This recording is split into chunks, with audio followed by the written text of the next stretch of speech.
Hey, it's Kate with WTI. Now, if you're the one who usually asks somebody else to open a jar, you probably have to work on your grip strength. And so this grip strength tester from JTHEW is an awesome tool.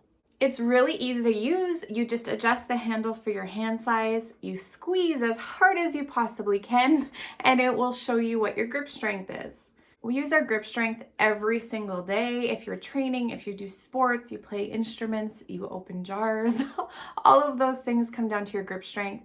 Often your hands will fail before your body does, especially if you're weightlifting. And so improving your grip strength is super important. This grip strength tester lets you track 19 profiles, so 19 different people can monitor their progress. You can put your age and gender, and then it will tell you how strong or weak your grip strength is. It comes with a grip strength trainer, which is adjustable according to your fitness level, and you can improve your grip over time. And then use this tool to monitor how far you've come.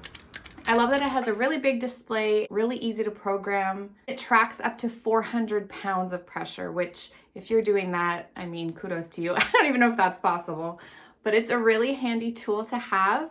We've also used these at parties. We have competitions. It's lots of fun just to have it around the house. So I definitely recommend this particular one. I think it's excellent quality and great for tracking, and that's my point of view.